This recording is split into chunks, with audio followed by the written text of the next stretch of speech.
वक्रतुण्ड महाकाय सूर्यकोटि समप्रभ निर्विघ्नं कुरु मे देव सर्वकार्येषु सर्वदा। ओम नमः शिवाय। ओम नमः शिवाय। श्री शिव महापुराण कोटि रुद्र संहिता। यो दत्त निजमायैव भुवनाकारं विकारोज्जितो यस्याहुः करुणा कटाक्ष विभवौ स्वर्गापवर्गाभिधौ प्रत्यक् बोध सुखाद्वयं हृदि सदा पश्यन्ति यं योगिनः तत्समये शैलसुतां चित्तार्ध्व वपुषे शश्व नमस्ते जसे। हे भगवान, પોતાની માયા વડે આ જગતને ધારણ કરે છે, પણ પોતે વિકાર રહિત છે. જેની કૃપાનો માત્ર કટાક્ષ થાય તો સ્વર્ગ અને મોક્ષ નામે વૈભવો મળે છે તેમ કહેવાય છે. યોગી લોકો પોતાના હૃદયમાં જેમનું અદ્વૈત આત્મ સ્વરૂપ, જ્ઞાન સ્વરૂપ અને સુખ સ્વરૂપ દર્શન પામે છે તેવા પાર્વતી યુક્ત તેજ સ્વરૂપ શ્રી શંકરને નમસ્કાર હશે. મુનિઓની સભામાં સુદ પુરાણી બેઠા છે અને શિવ પુરાણની અતિ પાવનકારી કથા કહી રહ્યા છે.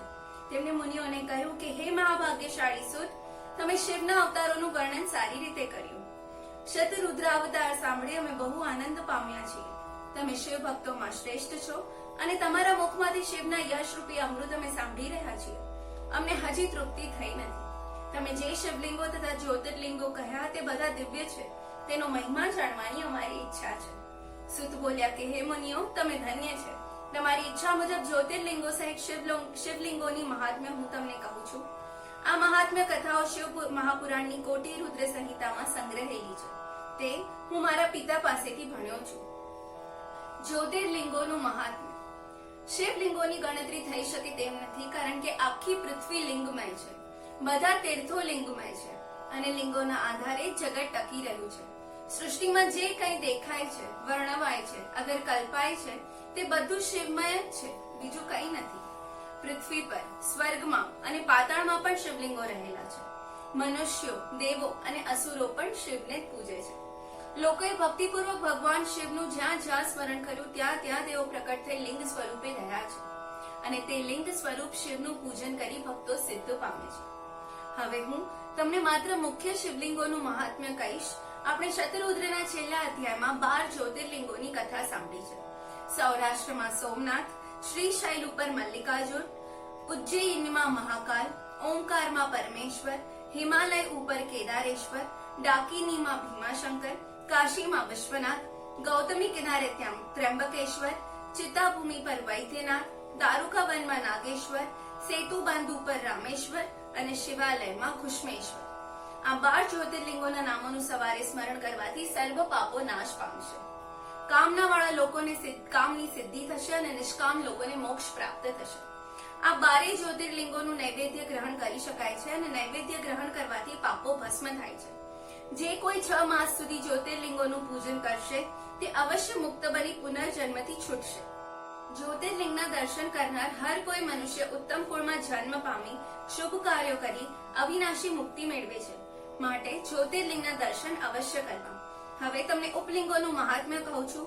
સોમનાથનું જે ઉપલિંગ છે તે અંતકેશ્વર કહેવાય છે. મલ્લિકાર્જુનનું ઉપલિંગ રુદ્રેશ્વર છે. મહાકાલનું ઉપલિંગ દુગ્ધેશ્વર છે.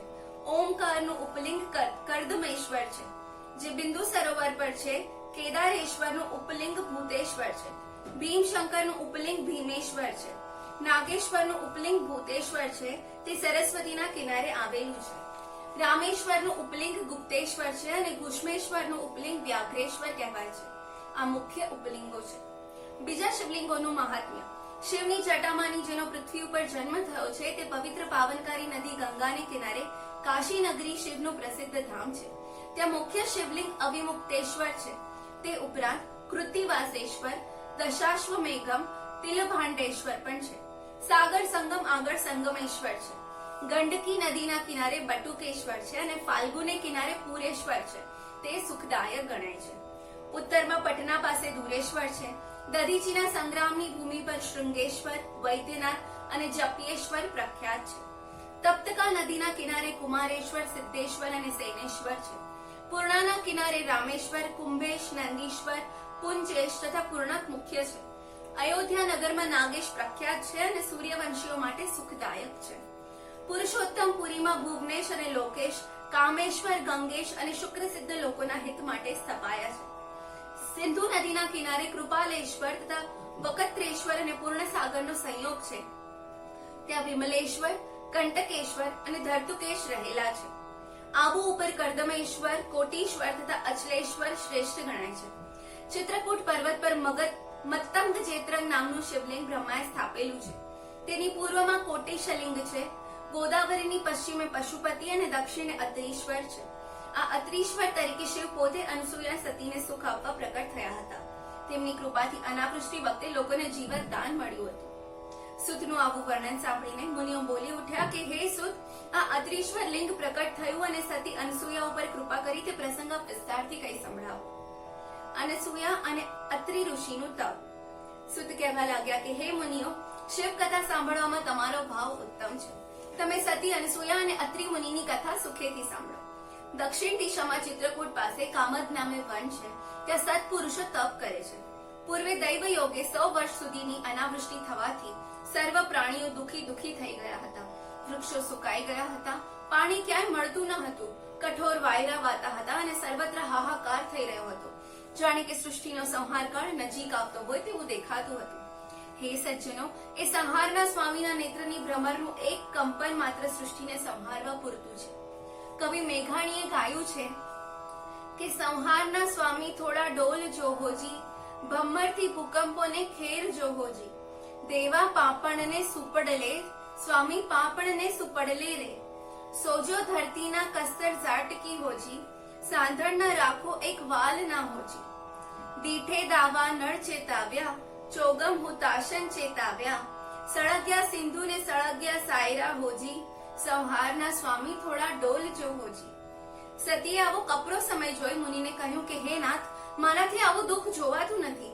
મુનિ અત્રિ મહાજ્ઞાની હતા. તેમણે સમાધિમાં શિવનું ધ્યાન ધર્યું. ગુરુને ધ્યાનમાં બેસી ગયેલા જોઈ શિષ્યો પણ તેમને છોડી દૂર જતા રહ્યા. એકલા સતી અનસૂયાએ ધ્યાનસ્થ મુનિની સેવા કરવા માંડી. સતીએ પાર્થિવ શિવલિંગ કરી તેમની માનસ પૂજા કરવા માંડી. સતીનો પ્રતાપ એવો હતો કે તેઓ એકલા હતા છતાં કોઈ અસુર તેમને હેરાન કરી શકતો ન હતો. મહામુનિ અત્રિ ધ્યાન પરાયણ રહેતા અને સતી પતિની તથા શિવની સેવા કર્યા કરતા. તેમના પ્રભાવથી દેવો પણ તેમના દર્શન કરવા ત્યાં આવવા લાગ્યા. દેવો, બીજા ઋષિઓ વગેરે ચર્ચા કરતા કે બેમાં શ્રેષ્ઠ કોણ, અત્રિનું તપ કે અનસૂયાની ભક્તિ, આમ બેવના તેઓ વખાણ કરતા. બધા દેવો તેમના દર્શન અને વખાણ કરીને ગયા, પણ શંકર અને ગંગા રોકાયા. એક સમય અત્રિ મુનિ સમાધિમાંથી જાગ્યા ત્યારે તેમણે પાણી માંગ્યું. સતી અનસૂયા કમંડલું લઈને પાણીની શોધમાં નીકળ્યા. તે વિચાર કરતા હતા કે જળ ક્યાંથી લાવવું. તેવામાં તેમની પાછળ ચાલ્યા આવતા ગંગાજી બોલ્યા કે હે દેવી, હું તમારા ઉપર પ્રસન્ન થઈ છું. તમે અત્યારે ક્યાં જઈ રહ્યા છો? તમે મને આજ્ઞા કરો તો હું કામ કરી આપીશ. સતી અનસૂયા પૂછ્યું કે તમે પરોપકાર કરનાર સાધ્વી કોણ છો અને કેમ આવ્યા છો તે સાચું કહો. ગંગાજીએ કહ્યું કે હે સતી, હું ગંગા છું. તમારી શિવ ભક્તિથી વશ થઈ અહીં આવી છું. માટે તમારી ઈચ્છા હોય તે માંગો. સતીએ પ્રણામ કર્યા અને કહ્યું કે જો આપ પ્રસન્ન થયા હો તો હમણાં પાણી આપો. ગંગાના કહેવા અનુસાર અનસૂયાએ ત્યાં એક ખાડો કર્યો. તુરંત ગંગા જળરૂપ બની તે ખાડામાં પ્રવેશી ગયા. અનસૂયાએ તેમાંથી જળ ગ્રહણ કર્યું અને પછી ગંગાને ફરીથી પ્રણામ કરીને કહ્યું કે મારા સ્વામી અહીં આવે ત્યાં સુધી આપ અહીં રહો. પછી અનસૂયાએ જઈ મુનિને જળ આપ્યું. તે જળ પીતા મુનિને ખૂબ આનંદ થયો. તેમણે દિશાઓમાં દ્રષ્ટિ ફેરવી. દિશાઓ હજી શૂન્ય હતી. વરસાદ થયો ન હતો. પછી તેમણે પૂછ્યું કે વરસાદ થયો નથી તો તમે જળ ક્યાંથી લાવ્યા? આવો પ્રશ્ન સાંભળી સતી અનસૂયા દ્વિધામાં પડ્યા. તે વિચારતા હતા કે જો પતિને જણાવું નહીં તો પતિવ્રત ભંગ થાય છે અને જણાવીશ તો મારી અધિકતા જણાશે. પછી વિચાર કરીને તેમણે ઉત્તર આપ્યો કે હે સ્વામી, શંકરના પ્રતાપથી અને આપના પુણ્યથી ગંગા અહીં આવ્યા છે અને તેનું આ જળ છે. મુનિએ કહ્યું કે જે વસ્તુ દેવો અને યોગીઓને પણ દુર્લભ છે તે કેમ બની? મને બહુ આશ્ચર્ય થાય છે. સતીએ કહ્યું કે જો આપને ગંગાના સાક્ષાત દર્શન કરવા હોય તો મારી સાથે આવો. મુનિ અને સતીને વરદાનની પ્રાપ્તિ. પતિ પત્ની ગંગા પ્રકટ થયા હતા તે સ્થળે ગયા. ત્યાં દિવ્ય સ્વરૂપે રહેતા તથા ખાડામાં જળ રૂપે રહેલા ગંગાજીના તેમણે દર્શન કર્યા. મુનિએ ગંગાજીની સ્તુતિ કરી. નમો ગંગે મહાતુંગે ત્રિવિક્રમ પદોદ્ભવે, જય શંભુ શિરસંસ્થે મંદાકિની નમોસ્તુતે. પવિત્રે પુણ્ય દેશાંદે હિમવંચિત ખરોદ્ભવે, ત્રિમાર્ગે ચ ત્રિલોકસ્થે ત્રૈવિધ્યે ચ નમોસ્તુતે. त्रिवेणी त्रिदिवस्थे च त्रिलोचन जटोद्भवे जलदे संवृता बोधे जहन्युकन्ये नमोस्तुते गंभीरे विमले शुभ्रो सलीले श्वेत सैकते મંગલીશે પ્રયે પૂર્વ વાહિની ચ નમોસ્તુતે. આમ સ્તુતિ કરી અત્રિ મુનિ અને અનસુયા ત્યાં ગંગાજળમાં નાહ્યા અને ધન્ય બન્યા. તે વેળા ગંગાએ પોતાના સ્થાને જવાની ઈચ્છા દર્શાવી ત્યારે અનસુયાએ પ્રાર્થના કરી કે હે દેવેશ્વરી, જો આપની અમારા પર પૂર્ણ કૃપા હોય તો આપ આ તપોવનમાં સ્થિર રહો. અમારો સ્વીકાર કરી ત્યાગ કરવો તે આપના જેવા મહાન દેવીને યોગ્ય નથી. આપ અહીં રહીને અમને સનાત કરો. મુનિ અત્રિએ પણ સતીની પ્રાર્થનાને સમર્થન આપ્યું. ગંગા બોલ્યા કે હે અનસુયા, જો તમે તમારા પતિવ્રતનું અને શંકરના પૂજનનું 1 વર્ષનું ફળ મને આપો તો હું અહીં રહું. પતિવ્રતા સ્ત્રીને જોઈને મારું મન બહુ પ્રસન્ન થાય છે. પતિવ્રતા સ્ત્રીના દર્શન કરવાથી મારા પાપનો પણ નાશ થાય છે. માટે હે પતિવ્રતા સ્ત્રી, તમે જો લોક કલ્યાણ ઈચ્છતા હો તો મને તમારું 1 વર્ષનું પતિવ્રતનું ફળ આપો. જેવું સતી અનસુયાએ ગંગાને પોતાનું પુણ્ય અર્પણ કર્યું તેવા તેના પાર્થિવ લિંગમાંથી શંભુ પ્રકટ થયા. 5 મુખવાળા ભગવાન શિવના દર્શન થતા મુનિએ અને સતીએ તેમના ચરણોમાં વંદન કર્યા અને યથોચિત પૂજન કર્યું. શંકર બોલ્યા કે તમારી ભક્તિ જોઈ હું પ્રસન્ન થયો છું તો વરદાન માંગો. દંપતીએ માંગ્યું કે હે દેવ, આપ અને દેવી જગદંબા પ્રસન્ન થયા અને આ તપોવનમાં નિવાસ કરો એવી અમારી પ્રાર્થના છે. શંકરે તથાસ્તુ કહ્યું અને પાર્થિવ લિંગમાં અદ્રશ્ય થઈ ગયા. તે પાર્થિવ લિંગ અત્રીશ્વર નામે પ્રસિદ્ધ થયું. ગંગાજીનું જળ પણ અકૂટ વહ્યા કરે છે. અનસુયાએ ખોદેલો ખાડો માત્ર 1 હાથ ઊંડો છે. આમ ભગવાન શંકર અને ગંગાજીની કૃપાથી તે સ્થળ તીર્થ બની રહ્યું અને ત્યાં બ્રાહ્મણો પાછા આવીને વસવા લાગ્યા. ગંગાજી આસપાસ જવ અને ડાંગર ઉગી નીકળ્યા. લોકો યજ્ઞ કરવા લાગ્યા, તેથી મેઘો સંતુષ્ટ થયા અને વૃષ્ટિ થવા લાગી. હે સજ્જનો, ગીતામાં પણ કહ્યું છે કે અન્નાદ ભવતિ ભૂતાની પર્જન્યાદ અન્ન સંભવઃ યજ્ઞાદ ભવતિ પર્જન્યો યજ્ઞ કર્મ સમુદ્ભવઃ. વરસાદ થવાથી સર્વત્ર આનંદ થઈ રહ્યો અને લોકો સુખી થયા. સૂતે અત્રીશ્વરનું મહાત્મ્ય કહી સંભળાવ્યું અને પછી કહેવા લાગ્યા કે હે મુનિઓ, નર્મદા નદીના કાંઠે અસંખ્ય શિવલિંગો છે. નર્મદા નદી પોતે જ રુદ્ર સ્વરૂપ છે અને દર્શન માત્રથી પાપ હરે છે. આ નદીના પથ્થરો પણ શિવ સ્વરૂપ છે. નર્મદાના કંકર એટલા શંકર. તે પૈકી મુખ્ય શિવલિંગોના નામ તમને કહું છું. આર્તેશ્વર એવા સુંદર નામવાળું શિવલિંગ પાપનો નાશ કરે છે. સૌહેશ્વર, શર્મેશ્વર, કુમારેશ્વર, પુંડરીકેશ્વર અને મંડપેશ્વર ઘણા પ્રખ્યાત છે. ત્યાં તીક્ષ્ણેશ્વર, ધંધુરેશ્વર, શૂલેશ્વર, કુંભેશ્વર, કુબેરેશ્વર અને સોમેશ્વર પણ છે. ઉપરાંત મંગલ કરનાર મંગલેશ્વર અને નીલકંઠ છે. હનુમાનજીએ સ્થાપેલા મહાકપીશ્વર દેવ પણ છે. તે ઉપરાંત બ્રહ્મ હત્યા જેવા મહાપાતકને હરનાર નંદિકેશ્વરનું જે પરમ શ્રદ્ધાથી પૂજન કરે છે તેને સર્વ સિદ્ધિઓ પ્રાપ્ત થાય છે અને અંતે મોક્ષ મળે છે. મુનિઓ પૂછવા લાગ્યા કે નંદિકેશ્વરનું આવું મોટું મહાત્મ્ય કેવી રીતે કહેવાયું તે વિસ્તારથી કહો. નંદિકેશ્વરનું મહાત્મ્ય બ્રાહ્મણની કથા. સુતે કહ્યું કે હે મુનિઓ, મેં જે સાંભળ્યું છે તે કથાનક હું કહું છું, તમે આદરથી સાંભળો. નર્મદાના પશ્ચિમ કિનારે કર્ણિકી નામની એક નગરી હતી. તેમાં 4 વર્ણના લોકો રહેતા હતા. તેમાં એક ધર્મનિષ્ઠ બ્રાહ્મણ હતો. તેને કાશી જવાની ઈચ્છા થઈ એટલે તેને 2 પુત્રોની તથા ધનની સોંપણી પોતાના પત્નીને કરી અને પછી તે કાશી ગયો. દૈવ યોગે તે પવિત્ર બ્રાહ્મણનો દેહ કાશી નગરીમાં છૂટી ગયો અને તે શિવલોકમાં ચાલ્યો ગયો. તે બ્રાહ્મણના મૃત્યુના સમાચાર મળ્યા એટલે તેના પુત્રોએ મૃત્યુ પછીનું કાર્ય કર્યું. બ્રાહ્મણીએ પણ પોતાની આજીવિકા માટે થોડું ધન રાખી બાકીનું 2 પુત્રોને વહેંચી આપ્યું. કેટલાક કાળે તે બ્રાહ્મણની પણ માંદગી પડી. તેણે ઘણા દાન પુણ્ય કર્યા હતા, પરંતુ તેની માંદગી લંબાવા લાગી અને જલ્દી પ્રાણ છૂટ્યા નહીં. તેનું કષ્ટ જોઈને પુત્રોએ તેને કોઈ ઈચ્છા અધૂરી રહી ગઈ હોય તો તે કહેવા પૂછ્યું. માએ કહ્યું કે મારા મનમાં કાશી જવાની ઈચ્છા હતી પણ તે તો પૂરી થઈ નથી. હવે જો તમે મારા અસ્થિ લઈ ગંગાજીમાં પધરાવવાનું વચન આપો તો હું સુખેથી મરું, તમારું કલ્યાણ થશે. મોટા પુત્રનું નામ સંવાદ હતું. તે ઘણો વિચારવાન અને ધાર્મિક હતો. તેણે માતાને કહ્યું કે માં, તારું કહ્યું હું અવશ્ય કરીશ એમ કહી તેણે માતાને જળ આપ્યું. બ્રાહ્મણી સંતોષ પામી અને શિવનું સ્મરણ કરતા કરતા તેણે દેહ છોડ્યો.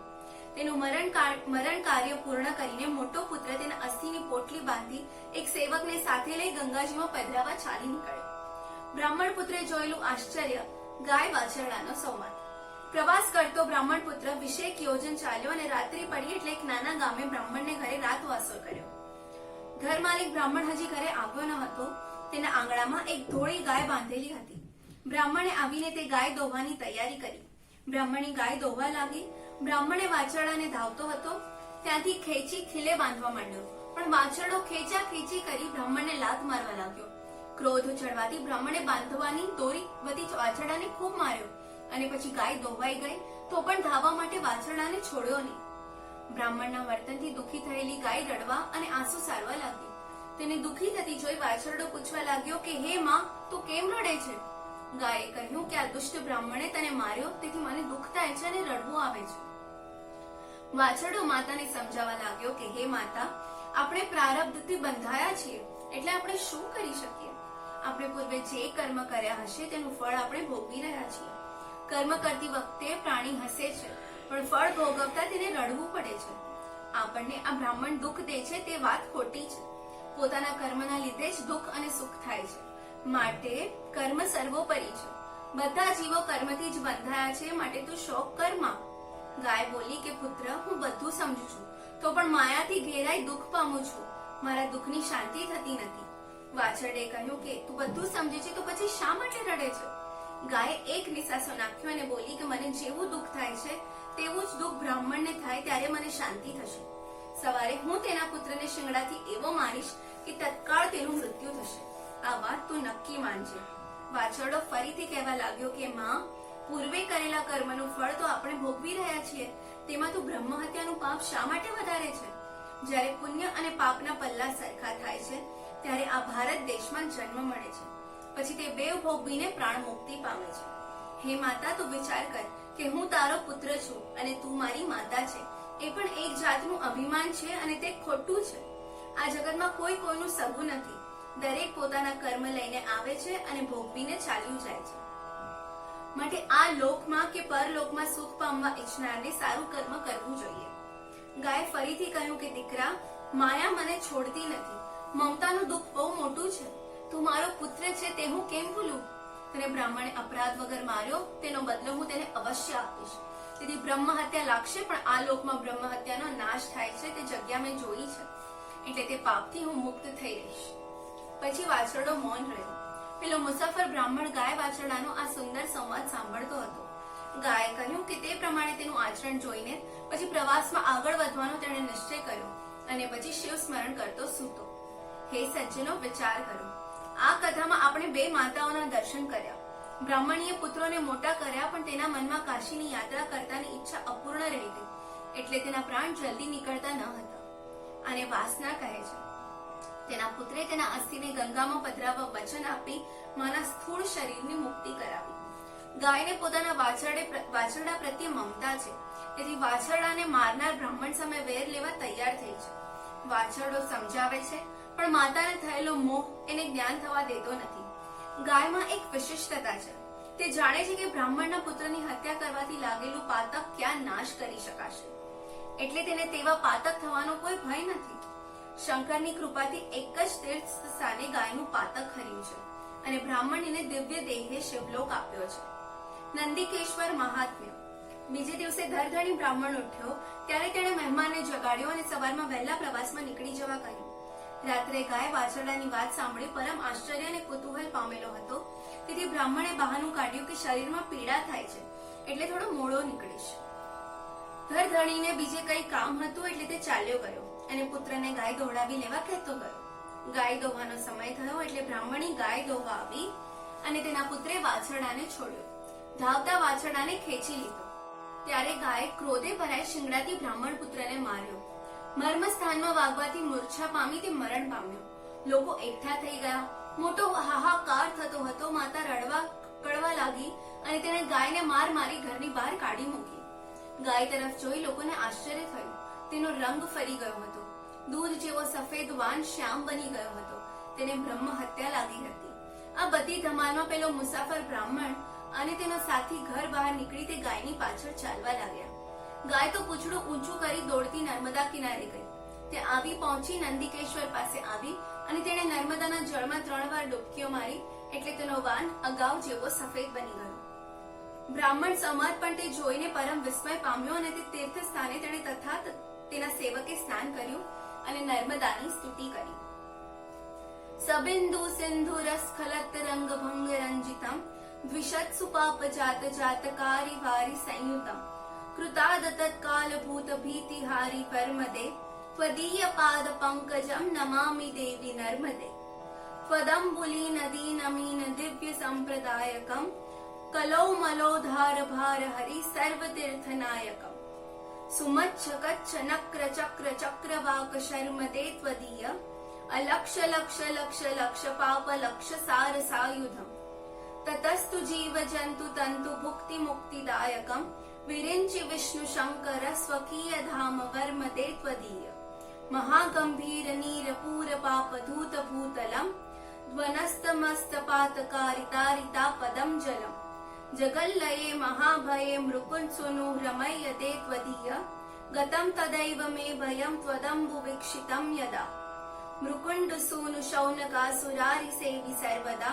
पुनर्भवाप्ति जन्मजं भवाप्ति दुःख वर्मदे त्वदीय अलक्ष लक्ष किन्नरा मरासुरादि पूजितं सुलक्ष नीर तीर धीर पक्षि लक्ष पूजितं वसिष्ठ शिष्ट पिप्पलादि कर्दमादि शर्मदे त्वदीय सनत कुमार नाचिकेत कश्यपात्रिष्ट पदैः द्रुतं स्वकीय मानसेषु नारदादि षट्पदैः रविन्दुरन्ति देव देव राजकर्म शर्मदे त्वदीय अहो घृतं स्वनं श्रुतं महेश केश जातटे किरात सूतवा विषु पंडिते शठे नटे दुरंत पाप ताप हरि सर्व जंतु शर्मदे त्वदीय इदं तु नर्मदाष्टकं त्रिकालमेव सर्वदा पठन्ति ते निरन्तरं न यान्ति दुर्गति कदा सुलभ्य देह दुर्लभं महेश धाम गौरवं पुनर्भवा नरा न वै विलोकयन्ति रौरवं સ્નાન કરીને તીર્થના ગુણગાન કરતા બેઉ ચાલ્યા તેવામાં તેમને એક સુંદર સ્ત્રીના દર્શન થયા તે સ્ત્રીએ પૂછ્યું કે બ્રાહ્મણ તું ક્યાં જઈ રહ્યો છે તે વાત મને સાચે સાચી કહે બ્રાહ્મણે પોતે કાશી તરફ માતાના અસ્થિ લઈ ગંગાજીમાં પધરાવા જઈ રહ્યો છે તે વાત કહી તે સ્ત્રીએ તેને કહ્યું કે હવે તારે કાશી જવાની જરૂર નથી તે જે સ્થળ હમણાં જોયું છે ત્યાં તારી માતાના અસ્થિ પધરાવી દે તેમ કરીશ એટલે તારી માતાને દિવ્ય દેહ પ્રાપ્ત થશે હે બ્રાહ્મણ વૈશાખ માસની સુદ સાતમનો શુભ દિવસ આવે ત્યારે સાક્ષાત ગંગાજી અહીં આવે છે આજે તેવો ઉત્તમ દિવસ છે આમ કહીને તે સ્ત્રી સ્વરૂપે પધારેલ ગંગાજી અદ્રશ્ય થયા બ્રાહ્મણ પાછો ફર્યો અને પોટલીમાંથી માતાના અસ્થિ કાઢી તીર્થમાં જેવા પધરાવ્યા તેટલામાં જ બન્યું તેનાથી તેના આશ્ચર્યનો પાર રહ્યો નહીં તેણે તેની માતાને દિવ્ય દેહ જોઈ અને નમસ્કાર કર્યા માતાએ આશીર્વાદ આપ્યા કે હે પુત્ર તને ધન્ય છે તે કુળને પવિત્ર કર્યું તારા ધન ધાન્ય આયુષ્ય અને યશ વૃદ્ધિ પામો પછી માતાનો દિવ્ય દેહ શિવલોક પ્રતિ પ્રયાણ કરી ગયો અને બ્રાહ્મણીનો તે પુત્ર કૃતકૃત્ય બનીને ઘેર ગયો નંદિકેશ્વર શિવલિંગનું મહાત્મ્ય નર્મદા કિનારે આવેલા નંદિકેશ્વર તીર્થની આવી આશ્ચર્યકારક કથા સાંભળી એટલે મુનિઓ કહેવા લાગ્યા કે હે સુત નર્મદા નદીમાં ગંગાજી કેમ આવે છે તે વૃત્તાંત તમને સમજાવો સુત બોલ્યા કે હે મુનિઓ તમારા પ્રશ્નના સમાધાન માટે હું એક પુણ્ય વધારનારી આખ્યાયિકા કહું છું તે સાંભળો કોઈ એક બ્રાહ્મણની કન્યા ઋષિકા નામની હતી તે ઉત્તમ વ્રત કરનારી અને શિવભક્ત હતી દૈવ યોગે તે પરણાવ્યા પછી તુરંતમાં બાળ વિધવા થઈ ધાર્મિક વૃત્તિની હોવાથી તેણે પોતાનું મન શિવ પૂજનમાં પરોવ્યું અને બ્રહ્મચર્ય વ્રત પાળી પાર્થિવ પૂજન કરવા લાગી મૂઢ નામે એક અસુર તેને જોઈ મોહ પામ્યો અને તે સ્ત્રીને ફસાવવા યુક્તિઓ કરવા લાગ્યો તે સ્ત્રીએ તેની સામે જોયું નહીં અને તપમાં દ્રઢ બની તેથી તિરસ્કાર પામેલો તે મૂઢ અસુર ગુસ્સે થયો અને તેને દુષ્ટ વચનો કહી ભય પમાડવા લાગ્યો ત્રાસ પામેલી તે બ્રાહ્મણીએ શિવનો જ આશ્રય લીધો અને રક્ષણ માટે શંભુને શરણે ગઈ શંભુ તો શરણાગત વત્સલ છે બ્રાહ્મણીની અંતરવાણી સાંભળી શંભુ ત્યાં પ્રગટ થયા અને અસુરને વાળી ભસ્મ કરી નાખ્યો પછી બ્રાહ્મણીને કહ્યું કે હે પુત્રી તું વરદાનમાં ઋષિકા બોલી કે હે દીનબંધુ હે રક્ષણહાર આપે મારું રક્ષણ કર્યું છે અને દુષ્ટ અસુરે હણ્યો છે મને આપની અવિનાશી ભક્તિ આપો અને હે ઈશ્વર લોકો ઉપર ઉપકાર કરવા આપ અહીં સ્થાયી રહો તેવી મારી વિનંતી છે શંકરે તથાસ્તુ કહ્યું તે સમયે ત્યાં શિવનું પ્રાકટ્ય થયું છે તેમ જાણી બ્રહ્મા વિષ્ણુ આદિ દેવો સ્વર્ગમાંથી આવ્યા અને ગંગા આદિ નદીઓ તથા તીર્થો દર્શન કરવા આવ્યા તેમણે શિવની સ્તુતિ કરી અને બ્રાહ્મણીની પણ પ્રશંસા કરી સૌના દેખાતા ભગવાન શંકર પાર્થિવ લિંગમાં સમાઈ ગયા તે પવિત્ર તીર્થ નંદિકેશ્વર તરીકે પ્રખ્યાત થઈ ગંગા પણ દર વર્ષે વૈશાખ સુદ સાતમના દિવસે પોતાના લોકોએ ધોઈ મૂકેલા પાપો ધોવા અહીં આવે છે તેથી તે તીર્થમાં તે દિવસે ગંગાનો વાસ હોય છે લોકો પોતાના પાપોનો નાશ કરવા અને કલ્યાણની ઈચ્છાથી ત્યાં જાય છે અને સર્વ પાપોથી મુક્ત બને છે. તત્ર સ્નાતો નરઃ સમ્યક નંદિકેશમ સમર્ચય બ્રહ્મ હત્યાદિભિ પાપૈર્મુચ્યતિ રખિલક્ષરપી. ગોકર્ણ તીર્થમાં મહાબળ શિવલિંગનું મહાત્મ્ય. સુત કથા કહેવા લાગ્યા કે હે મુનિઓ, હવે તમને પશ્ચિમ સમુદ્રના કિનારે આવેલા મહાદિવ્ય શિવલિંગોની કથા સંભળાવું છું, તે ધ્યાનપૂર્વક સાંભળો. પશ્ચિમ સમુદ્રના તીરે અનેક શિવસ્થાનો છે, પણ તેમાં ઉત્તમ એવું ગોકર્ણ કહેવાય છે. ત્યાં અસંખ્ય શિવલિંગો અને અસંખ્ય તીર્થો છે. પુરાણોમાં તેના વર્ણન મળે છે. વધારે તો શું કહું, પણ આ તીર્થ સર્વ ઈચ્છિત ફળ આપનાર અને બ્રહ્મ હત્યાથી સર્વ પાપોનો નાશ કરનાર છે.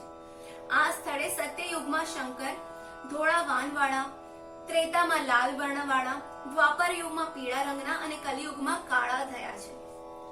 સાતે પાતાળોના દ્વારો દબાવી દેનાર બળવાન હોવાથી શંકર મહાબલ કહેવાયા છે. પવિત્ર નક્ષત્રના દિવસે આ ગોકર્ણ તીર્થમાં જઈ જે મનુષ્ય મહાબલનું પૂજન કરે છે તે નક્કી રુદ્રપણું પામે છે.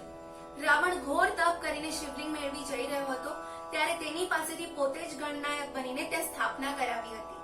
શિવને પ્રસન્ન કરવા મહાબલમાં ચારે દ્વારો ઉપર જુદા જુદા દેવો સદૈવ હાજર રહે છે. પૂર્વ દિશાના દ્વારે બ્રહ્મા, વિષ્ણુ, ઇન્દ્ર, વાયુ, આદિત્ય, વસુ, ચંદ્રમા વગેરે રહે છે. દક્ષિણ દ્વાર ઉપર યમ, ચિત્રગુપ્ત, અગ્નિ, પિતૃઓ અને રુદ્રો રહે છે. પશ્ચિમ દ્વારે વરુણ દેવ, ગંગા આદિ નદીઓ સાથે રહે છે અને ઉત્તર દ્વારે કુબેર, ભદ્રકાલિકા, ચંડિકા આદિ રહે છે. તે ઉપરાંત બધા દેવો, ગંધર્વો, સિદ્ધો, ચારણો, વિદ્યાધરો, કિન્નરો, પિશાચો, વૈતાલો, દૈત્યો, નાગો અને મુનિઓ પ્રણામ કરી સ્તુતિ કરી પોતાની કામનાઓ સુખપૂર્વક પામે છે. ગોકર્ણમાં રહેલા મહાબળ શિવલિંગનું પૂજન જો મહાવદ ચૌદશ મહાશિવરાત્રીના દિવસે કર્યું હોય તો મુક્તિ પામે છે. હે મુનિઓ, એક ચાંડાલી પણ મહાબળ શિવલિંગનું પૂજન કરી ઉત્તમ શિવલોકમાં ગઈ હતી, તો અન્ય વર્ણો અને ભક્તો જાય તેમાં નવાય છે. મુનિઓએ સુતને કહ્યું કે હે ચાંડાલીની કથા વિસ્તારથી કહો. ચાંડાલી બનેલી બ્રાહ્મણ કન્યાની કથા. સુત બોલ્યા કે હે બ્રાહ્મણો, તમે આ પરમ અદ્ભુત કથા ભક્તિપૂર્વક સાંભળો. એ ચાંડાલી પૂર્વ જન્મમાં બ્રાહ્મણ કન્યા હતી. તેનું નામ સૌમિની હતું. ચંદ્ર જેવા ઉજ્જવળ સુંદર મુખવાળી તે કન્યા યુવાન થઈ એટલે તેના પિતાએ તેના લગ્ન કર્યા. પતિ સાથે લાંબો સમય આનંદમાં ગુજાર્યા પછી દૈવ યોગે તેનો પતિ મરણ શરણ પામ્યો. પતિ મરણ પામ્યો એટલે તે ખેદ પામી અને તેની બુદ્ધિ ભ્રષ્ટ થઈ. વિધવા થવા છતાં તેની યુવાની તેના કાબુમાં રહી નહીં અને તે દુરાચારી થઈ ગઈ. કુટુંબીઓએ તેને તજી દીધી. એક શૂદ્રે તેને પોતાના ઘરે લઈ જઈ તેને પત્ની તરીકે રાખી. શૂદ્રે તેને માંસાહારી અને મદિરા પીતી કરી દીધી. તેને પુત્રો થયા. એકવાર શૂદ્ર બહાર ગામ ગયેલો ત્યારે રાત્રિના સમયે માંસાહારની ઈચ્છા થવાથી વાડામાં જ્યાં બકરા બાંધ્યા હતા ત્યાં ગઈ અને દારૂના કેફમાં કઈ વિચાર કર્યા વિના તેણે એક ગાયના વાછરડાને તલવાર મારી કાપી નાખ્યો. જ્યારે તે મરેલા વાછરડાને લઈ ઘરમાં ગઈ ત્યારે વાછરડો જોઈ તેનાથી શિવ શિવ એમ બોલાઈ ગયો. પછી માંસાહારની લાંચુ તે સ્ત્રીએ વાછરડાનો આહાર કર્યો. સમય જતા તે પણ યમના સેવકોને આધીન થઈ અને તેને ચાંડાલ યોનિમાં જન્મ મળ્યો. તે જન્મી ત્યારે કોલસા જેવી કાળી અને આંધળી હતી. તે ઉપરાંત તેના મા બાપ મરી ગયા. તે પોતે પણ કોઢથી પીડાવા લાગી. તેને પરણનાર કોઈ મળ્યો નહીં. તે લાકડી લઈ ચાંડાલ વાસમાં ભીખ માંગીને પેટ ભરતી. હવે તો તે વૃદ્ધ થઈ હતી અને તેનામાં સાંભળવામાં આવ્યું કે મહાજનો ગોકર્ણ તીર્થમાં શિવરાત્રીના ઉત્સવ ઉપર જઈ રહ્યા છે. એટલે ત્યાં તેણે પોતાના મહાજનો પાસેથી વસ્ત્ર અને ભિક્ષા મળશે તેમ વિચારીને તે પણ તેમની પાછળ પાછળ ગોકર્ણમાં ગઈ. તેણે ખોબો ભરીને ભીખ માંગવા માંડી. કોઈ એક યાત્રાળુએ તે ચાંડાલીના ખોબામાં બિલીનું પાંદડું નાખ્યું. ચાંડાલીએ હાથ વડે સ્પર્શ કરી જોયું કે તે કોઈ ખાવાની વસ્તુ નથી એટલે તેણે દૂર ફેંકી દીધું. દૈવ યોગે તે તીર્થ ક્ષેત્રમાં રહેલા અનેક શિવલિંગમાંથી એક ઉપર તે બિલીપત્ર પડ્યું. તે સમયે શિવરાત્રી હતી. ચાંડાલીએ ભીખ માંગ્યા કરી પણ તેને કોઈ ખાવા જેવી ચીજ મળી નહીં. એટલે દૈવ યોગે અજાણતા તેનાથી ઉપવાસ થઈ ગયો અને જાગરણ પણ થઈ ગયું. સવારે તે ઉપવાસી સ્ત્રી ચાલવા લાગી તો લથડિયું ખાઈ પડી ગઈ અને મરણ પામી. હે મુનિઓ, તે દુષ્ટ સ્ત્રીએ ભૂલથી પણ શિવનું નામ ઉચ્ચાર્યું હતું એટલે તે ગોકર્ણ તીર્થમાં પહોંચી ગઈ હતી. ત્યાં તેણે અજાણતા ઉપવાસ કર્યો અને જાગરણ કર્યું હતું. એટલે શંભુની કૃપાથી શિવના ગણો તેના માટે વિમાન લઈને આવ્યા અને તેને ઉત્તમ પદ પ્રાપ્ત થયું. મહાબલ નામના શિવલિંગનું આવું પરમ આનંદ આપનાર અને સર્વ પાપોનો નાશ કરનાર મહાત્મ્ય સુતે કઈ સંભળાવ્યું. મહાબલનું મહાત્મ્ય રાજા મિત્રસહની કથા. હવે સુત બીજું દ્રષ્ટાંત કહી સંભળાવે છે. પૂર્વે ઇક્ષ્વાકુ વંશમાં પરમ ધાર્મિક રાજા મિત્રસહ થઈ ગયો. તેની રાણીનું નામ મદયંતી હતું. રાજાને મૃગયાનો શોખ હતો, એટલે એકવાર તે સૈન્ય સહિત જંગલમાં ગયો. ત્યાં મૃગયા રમતા રમતા તેણે એક મહાદુષ્ટ દૈત્ય કમઠને મારી નાખ્યો. પછી તે દૈત્યનો નાનો ભાઈ ભારે કપટી હતો. તેણે વિચાર્યું કે હું રાજા ઉપર કપટ કરીને વેર વાળીશ. આમ વિચારી તે દૈત્યે સેવકનું રૂપ લીધું અને રાજાનો સેવક બની રસોડામાં કામ કરવા લાગ્યો. તેના કર્મથી પ્રસન્ન થઈ રાજાએ તેને પોતાના રસોડાનો અધિપતિ નિમ્યો. નગરીમાં આવ્યા પછી રાજાએ તેના પિતાની શ્રાદ્ધ તિથિના દિવસે બ્રાહ્મણોને ભોજન માટે નિમંત્રણ આપ્યું અને ગુરુ વશિષ્ઠને પણ નિમંત્રી ભોજન કરવા બેસાડ્યા. તે સમયે પેલા કપટી દૈત્યે રસોડામાં માણસનું માંસ રાંધીને બ્રાહ્મણોને પીરસ્યું. ગુરુ વશિષ્ઠે તે જોઈને રાજા ઉપર ગુસ્સે થયા અને તેને શાપ આપી દીધો કે તે કપટ કરી અમને અભક્ષ્ય માંસ પીરસ્યું છે, માટે તું રાક્ષસ થઈ જા. વશિષ્ઠે જ્યારે જાણ્યું કે આ કાર્યમાં રાજા દોષિત નથી, પરંતુ પેલો રસોડાનો ઉપરી દોષિત છે, ત્યારે તેમણે રાજાના શાપની અવધિ ટૂંકાવી 12 વર્ષની કરી નાખી. સામો શાપ દેવા તૈયાર થયેલા રાજાને રાણી મદયંતીએ વાર્યો, એટલે તેણે અંજલિમાં લીધેલું જળ પોતાના પગ ઉપર છોડી મૂક્યું. તેથી તેના પગ કાળા થઈ ગયા અને તેનું નામ કલ્માક્ષપાદ પાડ્યું. પછી ગુરુના શાપ અનુસાર રાક્ષસ બનેલો રાજા કલ્માશપાદ જંગલમાં ઘૂમીને ઘોર કૃત્યો કરવા લાગ્યો. અનેક મનુષ્યો અને પ્રાણીઓનો સંહાર કરવા લાગ્યો. એક વેળા એક મુનિ દંપતી વનમાં વિહાર કરતા હતા. તે નવપરિણીત યુગલે રાક્ષસ બનેલા રાજાએ જોયું, એટલે દયાહીન વાઘની પેટે તેણે દોડીને તે યુવાન મુનિને પકડ્યો. મુનિ પત્નીએ ઘણા કાલાવાલા કર્યા, પણ દુષ્ટને દયા આવી નહીં અને તે રાક્ષસ મુનિને ખાઈ ગયો. કલ્પાંત કરતી મુનિ પત્નીએ તેના પતિના હાડકાં એકઠા કર્યા અને પોતે અગ્નિ પ્રવેશ કરવા તૈયાર થઈ. તેણે તે નિર્દય રાક્ષસ બનેલા રાજાને શાપ આપ્યો કે હું પતિના સંગથી વંચિત રહી છું, તેથી તું જ્યારે પણ કોઈ સ્ત્રીનો સંગ કરવા જઈશ ત્યારે મરણ પામીશ. પછી તે સ્ત્રી પતિની પાછળ બળી મરી. 12 વર્ષની અવધિ પૂરી થતા રાક્ષસપણાથી મુક્ત થયેલો તે રાજા પુનઃ રાજધાનીમાં ગયો. બ્રાહ્મણીના શાપની વાત તેણે રાણીને કરી, એટલે જ્યારે જ્યારે તે રાણીનો સંગ કરવા ઈચ્છતો ત્યારે ત્યારે રાણી દમયંતી તેને વારતી. રાજાને સંતાન હતું નહીં, એટલે અંતે કંટાળીને તે રાજ્ય છોડી વનમાં ચાલ્યો ગયો. તે જ્યાં જ્યાં જતો ત્યાં તેની પાછળ પાછળ બ્રહ્મ હત્યા જતી. રાજાએ તેને દૂર કરવા અનેક ઉપાય કર્યા, જપ, યજ્ઞ અને વ્રત કર્યા. તીર્થ સ્થાનોમાં ફરતો ફરતો તે મિથિલા નગરીમાં ગયો અને નગર બહાર બગીચામાં બેઠો હતો. પાછળ આવતી બ્રહ્મ હત્યા પણ તેનો તિરસ્કાર કરતી તેની પાછળ ત્યાં આવી. બગીચામાં શાંતિપૂર્વક બેઠેલા ગૌતમ મુનિએ રાજાએ જોયા, એટલે તેમની પાસે જઈ પ્રણામ કર્યા. મુનિના પાસે જવાથી સુખ પામેલો તે રાજા કહેવા લાગ્યો કે હે મુનિ, મને આ બ્રહ્મ હત્યા હેરાન કરે છે. મેં શાપિત દશામાં બ્રાહ્મણ પુત્રની હત્યા કરી હતી, તેથી મને ક્યાંય શાંતિ થતી નથી. મેં અનેક ઉપાયો કર્યા, પણ શાંતિ મળતી ન હતી. તે આજે આપના દર્શનથી પામ્યો છું, માટે મારા પાપનું પ્રાયશ્ચિત કરી છૂટવાનો ઉપાય બતાવો. મુનિ ગૌતમ બોલ્યા કે હે રાજા, તું કેમ ભૂલી ગયો છે કે સર્વનું શાસન કરનાર ભગવાન શંકર છે. તેમને શરણે જનારને કોઈ ભય રહેતો નથી. ગોકર્ણ નામે ખૂબ પ્રતિષ્ઠિત શિવનું નિવાસ ધામ છે. ત્યાં સદા હાજર હજરૂ જેવા મહાબળ શંકર બિરાજે છે. ત્યાં જય તીર્થમાં સ્નાન કરી મહાબળ શિવલિંગનું પૂજન કરનારા અનેક ભક્તો શિવનું પદ પામ્યા છે. તું પણ ત્યાં જા, એટલે નક્કી બ્રહ્મ હત્યાથી છૂટી ઉત્તમ લોક પ્રાપ્ત કરીશ. મુનિ ગૌતમની આજ્ઞા અનુસાર ફરતો ફરતો રાજા ગોકર્ણ તીર્થમાં આવ્યો. તેણે તીર્થમાં બરાબર સ્નાન કર્યું, એટલે તેના પાપના ઢગલા બધા ધોવાઈ ગયા. તે નિર્મળ ચિત્ત બન્યો. તેણે મહાબળ શિવલિંગનું પૂજન શ્રદ્ધાપૂર્વક કર્યું અને શંભુનું પદ પ્રાપ્ત કર્યું. આવું ઉત્તમ અને અદ્ભુત મહાબળ મહાત્મ્ય સાંભળીને સૌ મુનિઓ આનંદ પામ્યા અને સુતને કહેવા લાગ્યા કે હે સુત, તમે મહાભાગ્યશાળી છો. તમે ઘણી પવિત્ર કથા કહી અમને પવિત્ર કર્યા છે. હવે અમારે એ જાણવું છે કે આ લોકમાં શિવનું પૂજન લિંગ સ્વરૂપે થાય છે અને પાર્વતી બાણ રૂપે પ્રખ્યાત છે. શિવનું આ પૂજન કરવાનો આરંભ ક્યારથી થયો અને તેની ઉત્પત્તિની કથા કહી સંભળાવો. શિવના લિંગ સ્વરૂપનું કારણ. સુત બોલ્યા કે મેં વ્યાસ પાસેથી જે કથા સાંભળી છે તે કહું છું, તે સાંભળો. પૂર્વે દારૂવનમાં ઉત્તમ ઋષિઓ રહેતા. તે બ્રાહ્મણો શિવ ભક્ત હતા. કોઈ કાળે તેઓ સમિધ અને કાષ્ઠ વીણવા વનમાં ગયા હતા, ત્યારે તેમની ગેરહાજરીમાં સાક્ષાત શંકર તેમની પરીક્ષા કરવા દારૂવનમાં આવ્યા. તેમણે બેડોળ રૂપ ધારણ કર્યું અને ભસ્મ ધારણ કરી દિગંબર બની લિંગની સાથે ચેષ્ટા કરવા લાગ્યા. તેમને જોઈ ઋષિ પત્નીઓ ત્રાસ પામી અને મોહ પામવા લાગી. તે સમયે વનમાં ગયેલા ઋષિઓ આવી પહોંચ્યા અને આવા વિરૂપ નગ્ન પુરુષને ચેષ્ટા કરતો જોઈ ગુસ્સે થયા. તેમણે પૂછ્યું, પણ અવધૂત પુરુષે કંઈ જવાબ દીધો નહીં. એટલે ક્રોધિત થયેલા ઋષિઓએ શાપ દીધો કે તું વેદ ધર્મના આચાર વિરુદ્ધ વર્તન કરી વેદ ધર્મનો નાશ કરે છે, માટે તારું લિંગ પૃથ્વી પર પડી જાવ. બ્રાહ્મણોએ શાપ આપ્યો, એટલે તુરંત તે દિગંબરનું લિંગ પૃથ્વી પર પડી ગયું અને શિવ અદ્રશ્ય થઈ ગયા. પરંતુ તેથી તો બીજો ઉત્પાત થયો.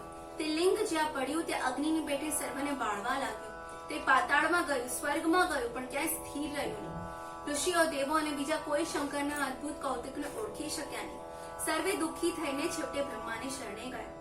બ્રહ્માએ શિવનું સ્મરણ કર્યું અને બધું સમજી ગયા. તેમણે દેવો અને ઋષિઓને કહ્યું કે તમે શિવનો વિરોધ કર્યો છે.